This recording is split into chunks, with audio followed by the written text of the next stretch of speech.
Welcome to Career Tools. This week, task management and high Cs. The questions this cast answers are: what's the best task manager for a high C? What downfalls do high Cs have with their task management?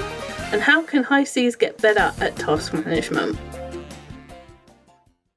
If your knowledge of DISC, high Ds, Is, S's, and Cs, the perfectionists, the Attila the Huns, the marketers, the team players, if that has helped you become more effective at work, you'll want to seriously consider coming to our Effective Communications Conference. We set the basics of DISC in an hour or so, and then we spend the rest of the day teaching you how finally to communicate effectively, which is to pay attention to what your listener does and communicate in a way that makes sense to them. At the end of the day, you'll be able to read someone in a conversation, determine their major DISC tendency, and then based on that, make some changes in how you deliver to improve the chances that you get harmony and congruence and collaboration and not drama, conflict, and tension. Come see us. If there was a DISC profile born to have the best, perfect, most amazing task management system, it's high Cs.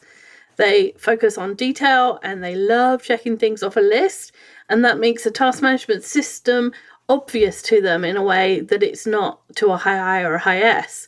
But they can also find themselves trapped by their task management system in various ways. So we're going to cover work in the system, not on the system, drive the system so you are in the driver's seat, put people first, and put people first again, because that's important. We're going to do it twice. So a high C's holy grail is the perfect system. They are looking for a task management system that gives them the ultimate flexibility, allowing each item to be tagged in a dozen ways, preferably with colours, and allows for filtering on any attribute they like. And the perfect system would work exactly the way their brain works, which is why so many high Cs create their own task management systems, and why there's so many. If you go to task management system in the App Store, there are hundreds. And that's because every high C who wants one designed exactly for them, designs one exactly for them. And lucky for the rest of us, they're all available to us. But a high C can be trapped looking for that perfect system. I think it's cool that they design systems that work the way their brain works, because I would love to understand how it works. I think I could be more effective. All that filtering and cross-referencing and color coding would be awesome if my brain did that.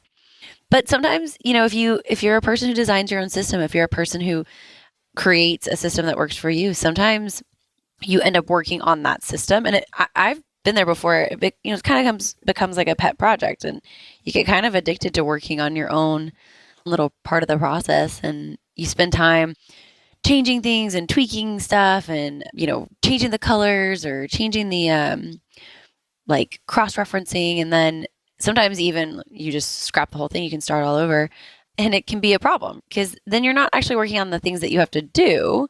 You're working on the system that manages them, and then maybe things don't get done, which is kind of an issue, right? Yeah, I didn't get my task done because I was busy working on my task management system. Makes no sense to any profile apart from high Cs. Yeah. I mean, I can see where you want to mess with it and you want it to be perfect, but high Cs are already really concerned with perfection and accuracy. And so they're often more methodical, and that means that tasks already take a little more time.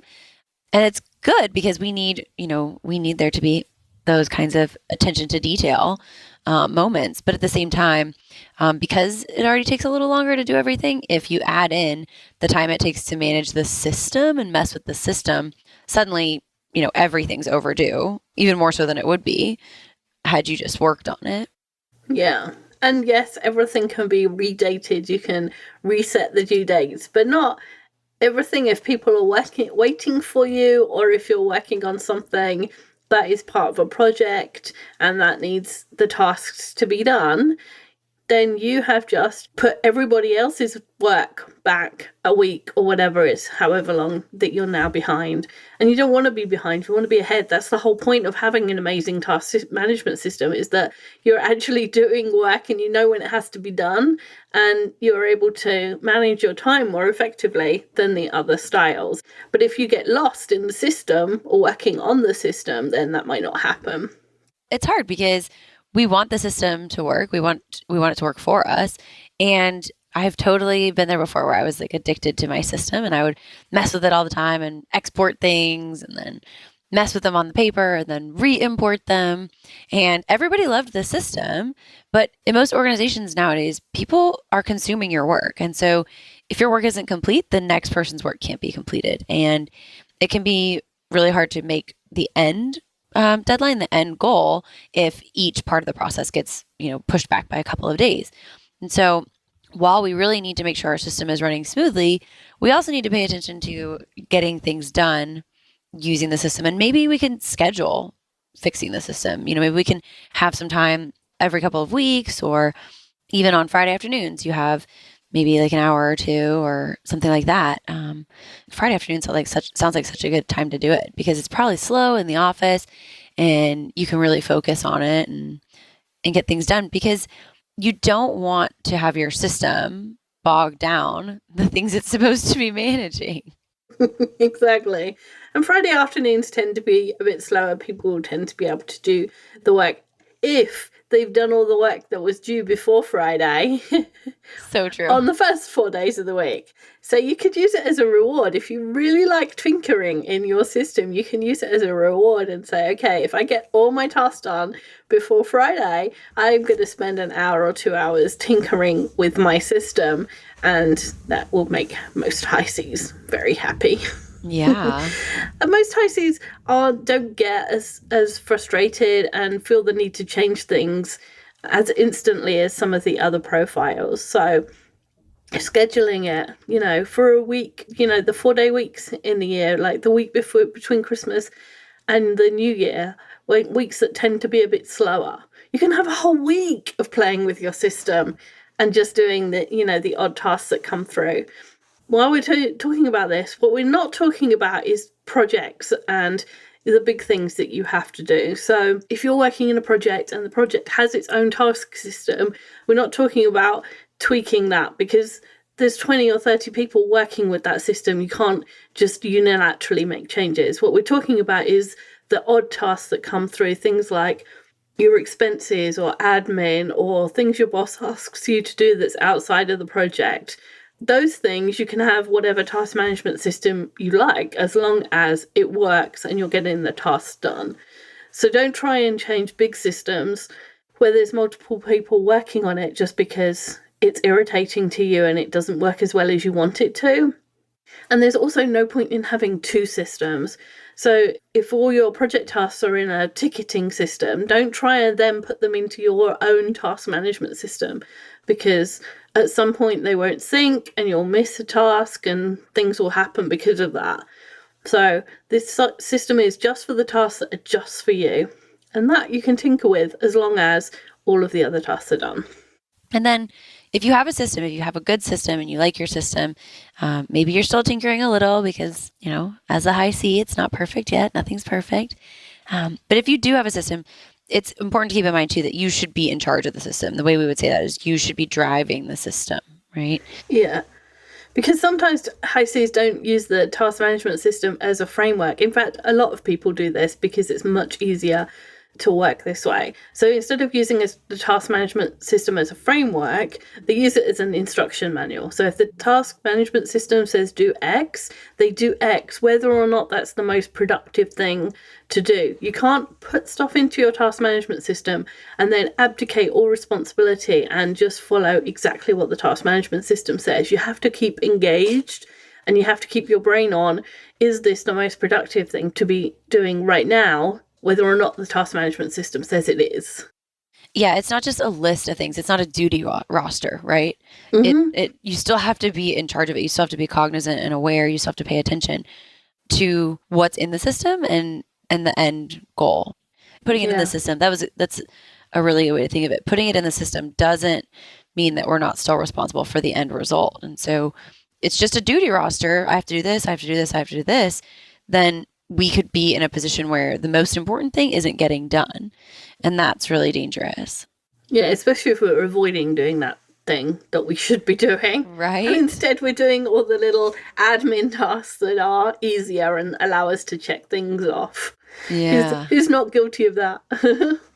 So in Getting Things Done, David Allen introduced us to the idea of mind like water, the idea that if we could get everything out of our heads and we could have a clear mind, then we could free up all of our brain power to do the higher level work.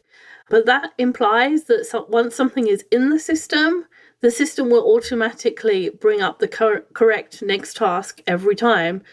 And it doesn't necessarily, because priorities change, because the weight of one task changes over time. It might become more urgent or less urgent. It might be one of those things that could easily slip if you've got more important things to do. And the system isn't that clever, no matter how brilliant your system. Unfortunately, systems aren't that clever yet. I got one of those Alexa, the Amazon things. Mm-hmm. And I really wanted it. And what I really wanted it to do was 10 minutes before I have a meeting, say, hey, Wendy, you've got a meeting and it's about this. Uh-huh. So I loaded my calendar into it. But it doesn't work that way. You have to keep asking it. You have to say, hey, what's on my calendar? And then it gives you a list.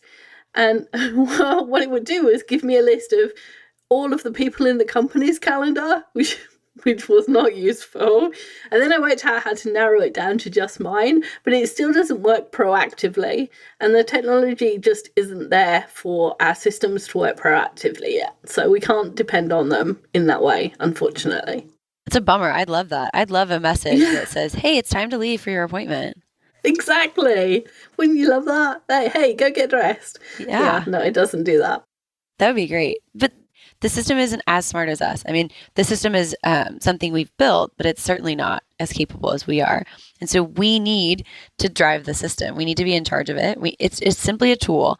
And tools, they don't exist without us, right? I mean, without someone to run it, the tool is useless. So you don't let the system drive your actions. You use the system to facilitate your actions. And so we're talking about David Allen. His suggestion for that is the weekly review, right? Take a look at the task coming up in the next week and month, check that nothing's changed, and add anything that's missing, because sometimes we have to add steps. You're in charge. And I actually used to do this before. I don't do it as much now because the nature of my work has changed. But when I was at my previous role, at the end of the day, every day, there were 45 minutes on my calendar for 30 minutes for email and then 15 minutes for a daily review. And I would make my list of the things that had to get done the next day. And I would have a list of actions that had to be completed. And then I'd look at my calendar for the next day and rearrange it to see if the most important meetings were in the morning and the most important stuff was going to get done, because we just had really meetings on our calendars. And so what I would do is schedule the time in my notebook, and I would say that from this time I'm working on this, and then and this is the action that has to get done. And so it really can be helpful. It focuses you, and it also, for me, and it's probably not true for everyone, but maybe it's useful for people to know. For me, doing that at the end of the day every day kind of made me feel like my desk was clear. Even though your desk is never really clear, it kind of made me feel like I had reached the end of my day. I guess it was just my closing statement for the day, but it also made me feel like I was prepared for the week and, the coming days. And so it really helped me to drive the list, because the list and the system, they need your input and they need your cognizance and your ability to change and to alter things. Yeah, so I love those end of the day things. It's nice to clear your desk and be able to leave it and know that in the morning when I come in, I'm going to know what to do, even though I won't have had any coffee yet, which for me means that my brain is totally not working.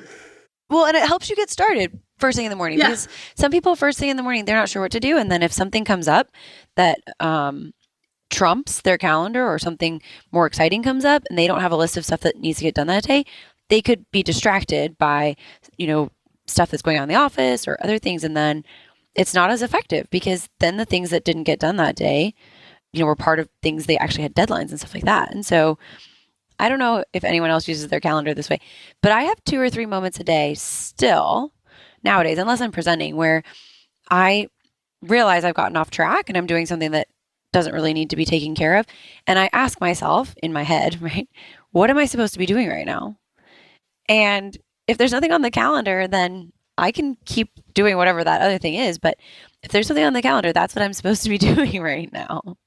Yeah, that's kind of being driven by your calendar rather than your task management system, which is an alternative way to do the whole task management thing.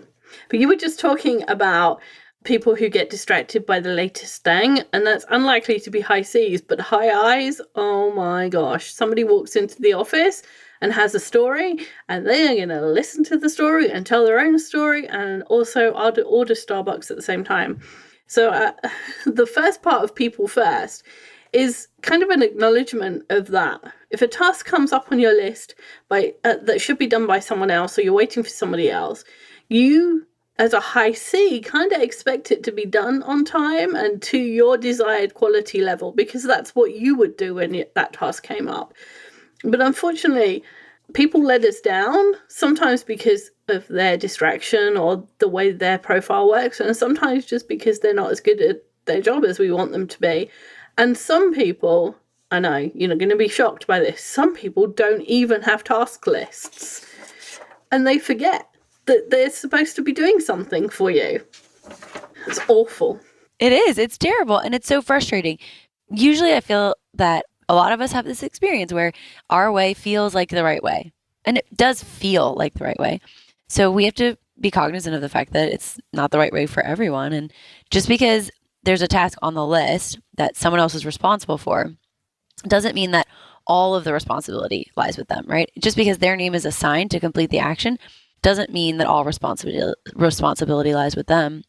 If the project needs something done, if it has X, Y, and Z to do, and you're the manager, you're the project manager, then you're responsible for getting X done, even if someone else is actually performing the task, right? You still have to be responsible for that end result. And so we don't want to leave it until the task is overdue or completed, but not to our quality level. And I would go so far as to say that in general, the high C quality level is the highest, maybe? Yes, easily. So, yeah, we don't want to wait until it's overdue or it's done but not to our level and go and point out that person's mistake, right? We want to talk to them ahead of time. We want to make sure that they have everything they need and that things are going well, right? We need to check in with them.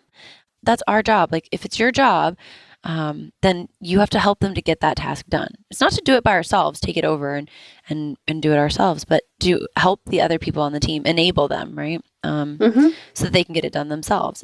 And also, that's great because you as the high C can show other people how to achieve your level of quality sometimes by doing it this way. So you can show them, the value of that quality level, but we do need to help them. We need to pay attention, and we still have to work with people. So we don't want to let the task that we're talking about, the work that we're talking about, be more important than the person, because that can cause conflict in the office. It can make it harder to get things done, that conflict that we can find ourselves in. And to be honest with you, it's not that much fun, right? We would like to avoid that conflict. So yeah, hands up if you want to be in conflict. Nobody does, because it's difficult. And so you can't expect people to act like machines. You can't expect the inputs to be something and the widget comes out at the other end. You have to be able to talk to people and build the relationship and help them help you. That's the best and the fastest way to get things done. So we do need to focus on people, and since it's so important, we're going to talk about it again, right? Yeah. Nothing on the list is more important than the people around you and your relationships with them. And so we have to remember that without the other people in the office, right, nothing will get done. You can't do everything by yourself. You need the energy and the skills, the expertise of others around you. And so even though we might not believe it, they're all capable of getting work done, and they have jobs too. Right? Yeah, they have jobs that they're managing to keep, so they must be doing it to a reasonable standard. Otherwise, the company wouldn't keep them.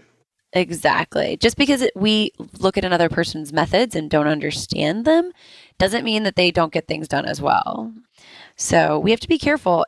The high C has to be careful not to isolate themselves. Yeah, that's the same as high Ds. Yeah. Ds will isolate themselves and do the tasks themselves because, again, the task, they want it done to the quality standard they want it done to, and they want it checked off their list at the time they want it checked off their list. And so Cs and Ds are similar in this way, in which they like to work alone and according to their own preferences. A high D will if you have a project that a group of people need to get done, a high D will often say, well, you do that bit, you do that bit, you do that bit, and I'll do this bit, and then I'll check all your work and put it all together, because they want to be in control of it, in the same way that a high C might not put themselves forward in that way, but they're thinking the same thing.